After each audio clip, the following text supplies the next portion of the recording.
Fala aí, concurseiro, professor Jean Valnei na área. Vamos estudar agora o Estatuto do Servidor Público Civil do Estado do Ceará. Eu gosto muito de deixar bem claro como é que funciona o estudo de estatutos de servidores. Tanto faz ser civis ou militares, não vai ter diferença. A banca não tem outra maneira de fazer questões a não ser pegar o que está aqui na letra da lei, ou, no máximo, trazer uma situação, que eu vou trazer exemplos aqui para você, do dia a dia de servidor público, e mostrar para você que não tem outra maneira, a não ser de você ter que ler o estatuto, estudar o estatuto, saber o que o estatuto vem dizendo. Por quê? Uma das questões sempre é, primeiro, o quê? A banca trocar uma palavra por outra. Então, eu vou trabalhar isso com você. Eu vou dizer, olha, toma cuidado que normalmente a banca troca isso por isso. Toma cuidado que a banca faz isso aqui, traz esse exemplo ou não traz esse exemplo. Eu sempre vou ficar fazendo essas comparações. Agora, uma coisa que é indissociável, que a gente não pode afastar, é a leitura do estatuto. É impossível a gente trabalhar o estatuto de servidor sem ler a própria letra da lei do estatuto. Porque a banca, ela vai olhar e vai dizer assim, não tem doutrina, não tem jurisprudência. Então, ela vai chegar assim, a banca vai chegar para um professor e dizer, professor, é o seguinte, a gente está querendo criar ali umas questões para o concurso do Ceará, lá do Estatuto do Servidor, e cria ali umas questões. Pô, o que é que ele vai fazer? Ele vai pegar o estatuto, vai ler o estatuto, vai dizer, olha, isso aqui dá para fazer uma questão com isso, eita, ó, que legal, aqui dá para fazer outra questão, aqui tal. Pronto, é dessa forma que as bancas trabalham. E quando eu digo as bancas, é de uma maneira geral. Não é apenas essa, não, é de uma maneira geral. Certinho? Então vamos lá, vamos avançar. Dos princípios gerais. Aqui, o estatuto vai dizer o que ele é. Então, ele fala, ó, o regime jurídico do funcionário civil é um conjunto de normas e princípios estabelecidos por esse estatuto em uma legislação complementar, reguladora das relações do Estado e do ocupante do cargo público. Então, o estatuto, ele regulamenta isso. Essa relação entre o Estado, vou botar aqui uma bandeira do Brasil para representar o Estado, e eu vou botar um bonequinho aqui para simplificar e dizer que é o servidor. Então, toda a minha função como servidor público vai ser regulada por esse estatuto, inclusive as punições, as minhas proibições, quais são os meus direitos, quais são os meus deveres, o que acontece se eu praticar uma falta funcional, quais são as penalidades que eu posso sofrer, tudo vai estar aqui nesse estatuto. E tudo nós vamos estudar. E eu vou mostrar para você o que normalmente sempre mais cai. Beleza? Professor, qual é o âmbito de incidência, né, desse estatuto? A quem cabe? São a todos os servidores? Olha só, ele fala aqui, ó. Aplica-se esse regime jurídico a quem? Aos funcionários do Poder Executivo, aos funcionários das autarquias do Estado, aos funcionários administrativos do Poder Legislativo, é aos funcionários administrativos, viu? Não é aos legisladores, não. Aos funcionários administrativos do Tribunal de Contas do Estado e do Conselho de Contas dos Municípios. Então, veja que é só aos funcionários. O funcionário público civil, quem é ele? Ele é um ocupante de cargo público, ou que é extinto ou declarado desnecessário ao cargo, é posto em disponibilidade. A gente vai falar muito sobre isso, essa situação de disponibilidade, o que seria isso. Porque, entenda, você ocupa um cargo público. Se esse cargo público ele for extinto, você não é demitido, você não vai ser exonerado, não. Você fica em uma situação chamada de disponibilidade. É como se fosse assim um banco de reservas, uma geladeira, você ia ficar lá quietinho na sua, aguardando o momento para ser convocado novamente. A gente vai falar tudo sobre isso. Essa parte de definição é muito cobrada, então muita atenção aqui, ó. Cargo público é um lugar inserido no sistema administrativo civil do Estado, caracterizando-se cada um por determinado conjunto de atribuições. Então, o cargo público nada mais é do que um conjunto de atribuições e também de responsabilidades do servidor de natureza permanente, certo? Exclui-se da regra conceitual desse artigo o conjunto de empregos que será inserido no sistema administrativo civil do Estado, se subordina à legislação trabalhista. Vamos lá. Veja. Eu tenho funcionário público.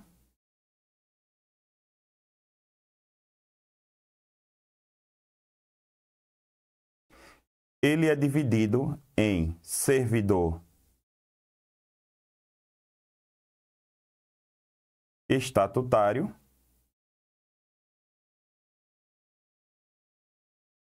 e empregado público. Tem outras denominações, mas eu só quero focar nessas duas para explicar esse parágrafo único.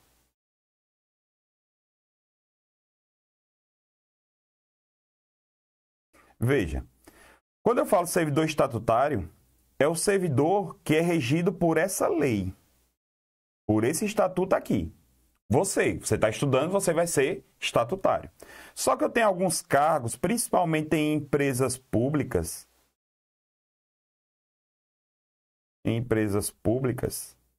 que esses empregados públicos, eles são regidos pela CLT, Consolidação de Leis Trabalhistas. Então, eu tenho, dentro do sistema administrativo, dois grandes grupos. Para a gente visualizar de uma maneira mais clara, entenda que eu tenho, por exemplo, policial federal. Policial federal, ele é um servidor estatutário, porque ele é regido por um estatuto, a Lei 8.112. Lei que trata do Estatuto dos Servidores Federais. Só que eu tenho os servidores da Caixa Econômica e do Banco do Brasil.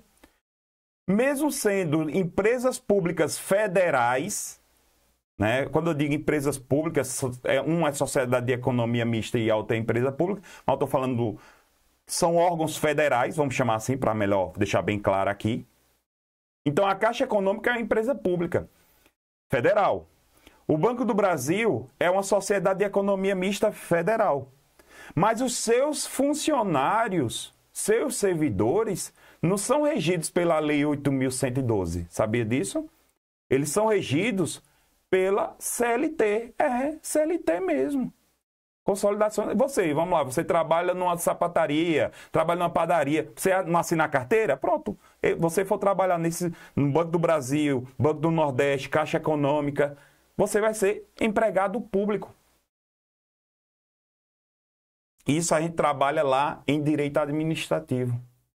Só para deixar claro que esse estatuto não se aplica aos empregados públicos. Guarda isso, vai ser uma pegadinha. O estatuto é cabível para o servidor tal e empregado público. Não. Empregado público, não. Para efeitos desse estatuto, considera sistema administrativo o complexo de órgãos do Poder Legislativo e Executivo e suas entidades autárquicas.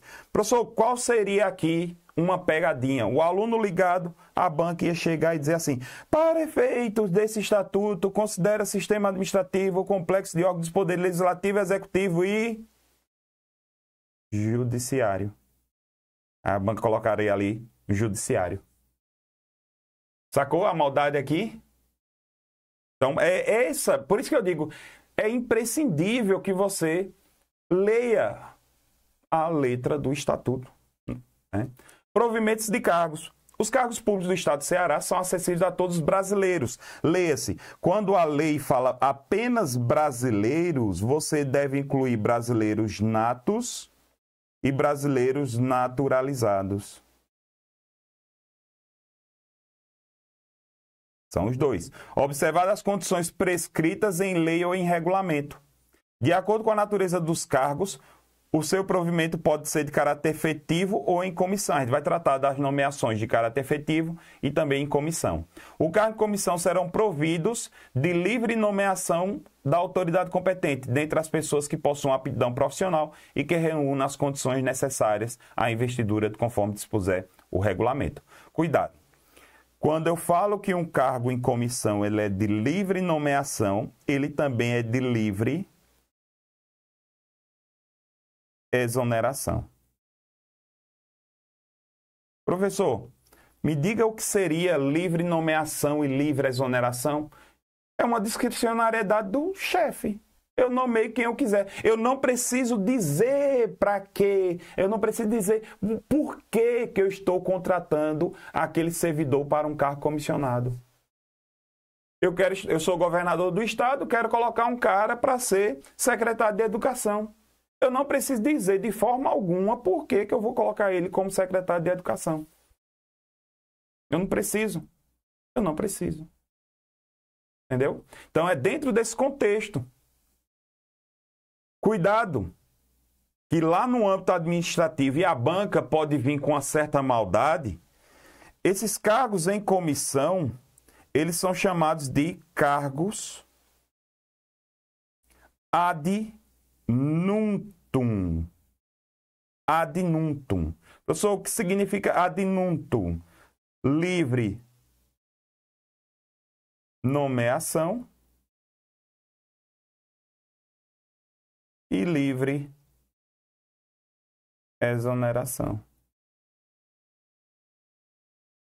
Livre nomeação e livre exoneração. É o famoso cargo ad nuntum.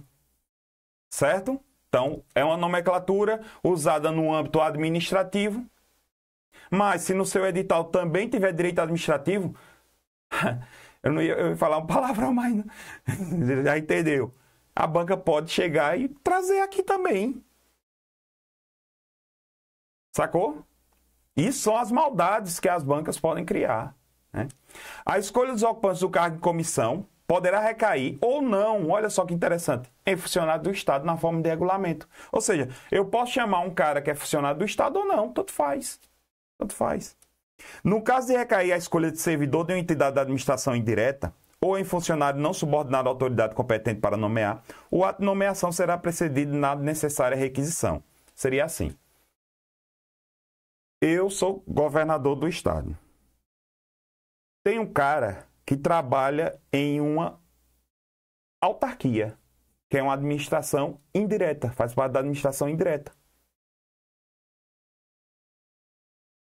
Eu sou da administração direta, entendeu? Eu como governador. Aí eu vou chegar lá para o chefe da autarquia. Ei, chefe da autarquia, eu estou precisando desse servidor aí, ó. Porque eu quero nomeá-lo como meu secretário. É o que a gente chama de requisição. Então, eu primeiro requisito ao chefe da autarquia para depois nomeá-lo como cargo comissionado dentro da minha estrutura. Porque ele não é diretamente subordinado a mim. Ficou claro? A posse em comissão determina o concomitante afastamento do funcionário do cargo efetivo de que for titular, ressalvados os casos de comprovada acumulação legal. Então, chamei o cara para ser secretário meu. Então, ele vai ser afastado daquele cargo que ele ocupava antes. Salvo se tiver a possibilidade de acumulação legal. Lembre-se da acumulação legal, é aquela prevista na nossa Constituição. 2 cargos de professor, um cargo de professor técnico científico e 2 cargos de área de saúde com profissões regulamentadas, certo? Uma das coisas muito cobrado são as formas de provimentos de cargos públicos. Então, aqui eu tenho o que a gente chama de formas de provimento de cargos públicos.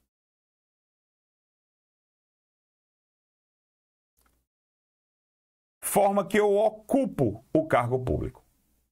São essas 9 aqui. Professor, essas tem um asterisco aqui. Eu vou explicar. Tenha calma. Tenha calma. Muita calma nessa hora. Veja. Eu vou trazer uma palavra-chave, um termo-chave, para você não se lembrar o que significa cada uma dessas daqui. Certo? Essas 2 aqui, elas foram consideradas inconstitucionais. Por isso que tem esse asterisco. Atualmente não existem essas 2 formas de provimento mais. Foram extintas. Professor, mas está aqui no Estatuto. Sim, tudo bem. Está no Estatuto. Se a banca perguntar que o acesso é uma forma de provimento previsto no Estatuto, você marca como correto. Eu já vi bancas, por exemplo, já vi a banca CESP fazendo isso aqui em Alagoas, no concurso que teve para educação em 2022 aqui. Ela colocou acesso. Ela pegou e colocou o acesso é uma forma de provimento. E você tem que colocar como certo, e ela considerou certo. Apesar de não existir mais, assim, não ser mais praticada, é uma forma de provimento previsto no Estatuto. E ela perguntou, de acordo com o Estatuto. Fez sentido para você? Então, eu gosto de deixar isso bem claro para o aluno. Na prática, não existe mais, mas de acordo com o Estatuto está aqui. Primeira forma de provimento, nomeação, que pode ser em caráter efetivo ou em cargo de vitalício ou em cargo de comissão. A gente vai analisar isso daí, é bem tranquilo. Promoção nada mais é do que ascensão, né? Você vai ascendendo dentro da sua carreira, dentro do seu cargo, é a promoção. Aí veja, professor, o que seria o acesso e o que seria a transferência? Vamos lá. Só para você entender o que seria o acesso.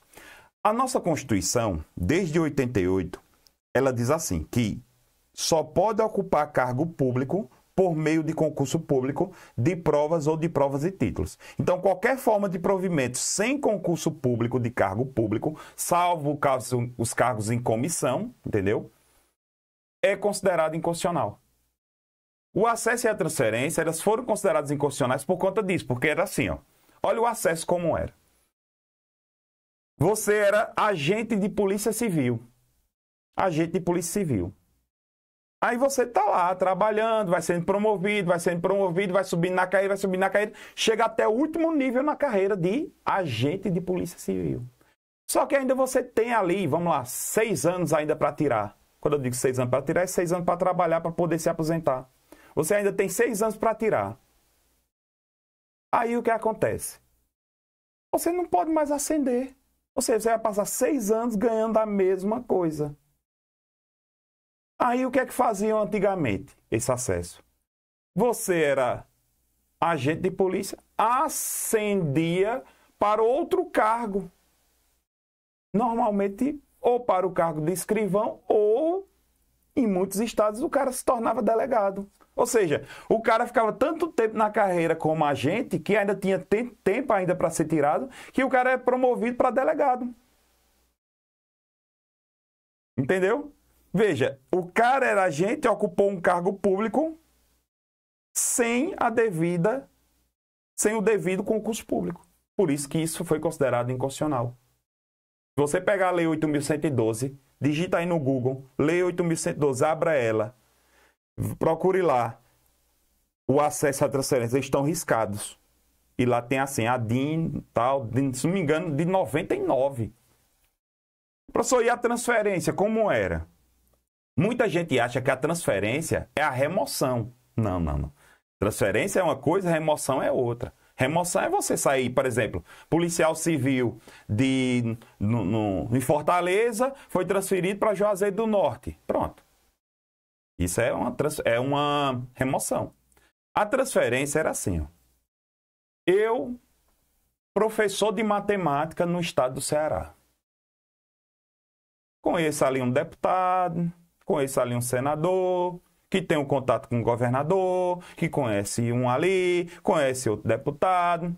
Fala ali, digo, meu sonho é ser policial civil. Eu sou professor de matemática, mas eu não aguento mais dar aula de matemática para essas crianças que não gostam de estudar. Então eu quero ser policial civil, eu quero matar bandido, eu quero prender gente. Eu quero usar arma. Entendeu? Aí você tinha esses contatos, os caras pegavam, tiravam você da Secretaria de Educação e colocavam você como policial civil. Você era transferido. Legal, né? Pois é, pessoal. Isso acontecia muito. Eu ainda lembro disso, que acontecia muito isso. Ainda lembro disso. Certo? Por isso que são considerados inconstitucionais. Aí, vamos lá. Eu tenho a reintegração. A reintegração é quando o servidor ele é demitido. Então, se na questão falar que o servidor foi demitido, o retorno desse servidor para a administração pública é chamado de reintegração. Vamos lá. Eu como servidor, pratiquei uma falta funcional. Eu sou policial penal, no Ceará, por exemplo. Cheguei lá e pratiquei um crime contra a administração pública, um peculato. Né? Peguei, respondi pelo crime e, no âmbito criminal, fui condenado. E no âmbito no âmbito criminal eu fui inocentado, mas no âmbito administrativo eu fui demitido. Porque pode acontecer isso. Porque as esferas são independentes, a gente vai estudar isso. Então, o que é que eu faço? Eu, pela minha inocência lá no âmbito criminal, eu ingresso na justiça para poder voltar para a administração pública.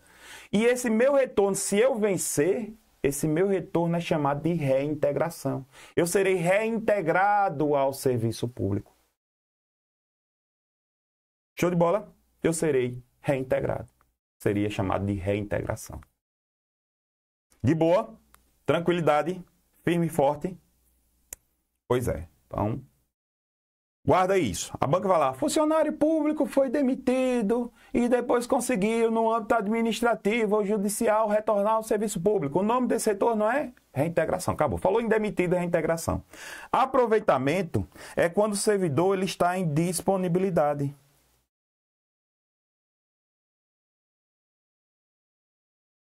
Vamos imaginar que você, olha que utopia minha, você, policial penal. Só que a nossa sociedade evolui tanto, e não existe mais crime. Não existe mais pessoas presas. Para que eu, como governador do estado, vou manter uma prisão? Para que eu vou manter um cargo de policial penal se não tem ninguém preso mais? Ninguém vai preso. Olha que utopia. Acho que isso nunca vai acontecer. Acho que a tendência é piorar. Mas, enfim, o governador fez, acabou com o cargo, extinguiu o cargo de policial penal no Ceará. Extinguiu. Acabou. Só que você é servidor efetivo. Você não é mandado embora. Ele vai pegar você e vai dizer assim, olha, meu filho, fique em casa. Você vai receber proporcional ao tempo de serviço. Fique em casa. E você vai ficar em casa. Recebendo proporcional ao tempo que você tem de serviço. Só que o governo vai olhar e vai dizer, rapaz, vai manter esse pessoal em casa, recebendo sem fazer nada. Peraí, eles eram o quê? Policial penal. Tudo é polícia, vamos dizer assim. Alguém vai chegar e vai dizer assim, tudo é polícia. Então, peraí, vamos pegar esse pessoal. E vamos, olha o termo que eu vou usar, aproveitá-los na Polícia Civil. Vamos pegar eles e colocar tudo dentro da Polícia Civil. Pronto. O nome disso é aproveitamento e você vai ficar ganhando a mesma coisa que ganhava quando era policial penal. O nome disso é por isso que o nome, aproveitei. Eu aproveitei os policiais penais dentro da Polícia Civil.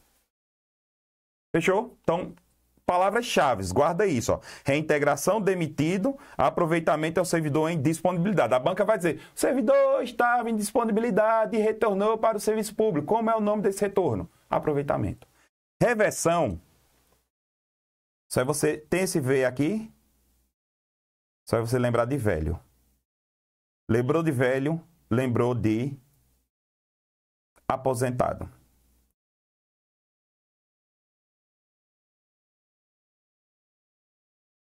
Aposentadoria. Só que é aposentadoria por invalidez. Você vai ser aposentado por invalidez. Vamos imaginar que você entrou dentro do serviço público do Ceará, saúde plena, de boa, tranquilidade total, só que de repente você adquiriu uma doença, que pode ter sido uma doença ocupacional, uma doença do trabalho, um tiro, uma lesão que você sofreu, uma queda, sei lá. Você não tem condições de permanecer trabalhando no cargo público. Você vai ser aposentado por invalidez. Foi aposentado por invalidez, só que o que pode acontecer? aquela sua lesão, ela pode melhorar. Então, você faz o quê? Você melhorou. Então, a administração pública vai dizer, peraí, quer dizer que esse bonitinho está aposentado em casa e não tem mais nada, peraí. Ei, bonitão, vem cá, bora voltar para o serviço público. Então, esse retorno do servidor aposentado por invalidez é chamado de reversão. Então, grava isso, reversão. Já essa transposição e essa transformação são dois institutos que não foram considerados inconstitucionais propriamente ditos, só que não existe mais isso, porque na realidade era o seguinte, essa transposição era o que aconteceu assim, vamos dizer assim, o que aconteceu. Aliás, a transformação é o que aconteceu. O cara antes era agente penitenciário,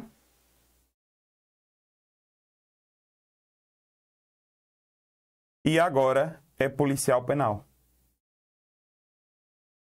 Pronto, isso aqui foi uma transformação. E a transposição é quando eu mudo de carreira, mudando também minhas atribuições. Aquela carreira foi extinta, seria mais ou menos um tipo de um aproveitamento.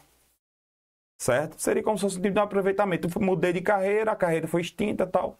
Certo? Então, na ideia da transposição e transformação, é bem tranquila, porque a banca não vai perguntar. Lembre-se que nesses casos aqui, nesses dois casos, a banca não vai chegar, porque esses dois institutos, eles são muito parecidos, transposição e transformação. A transformação é mais clara de você visualizar, que nada mais é do que a mudança só de nome, né? Beleza? Então, ó, muita atenção, que isso é muito cobrado. Eu vou trabalhar mais esses institutos, só que eu vou trabalhar nos blocos seguintes. A gente vai falar sobre um monte de coisa e depois a gente chega e volta a tratar disso aqui. Mas ó, só com esses bisuzinhos você consegue acertar uma porrada de questão. Uma porrada de questão. Certo? Então lembre-se que para o cara ser provido o cargo tem que ter vaga, certo? E vai ter que fazer o quê? Concurso público. Que é o que você está estudando para ser. Só que a gente vai falar sobre isso no bloco seguinte.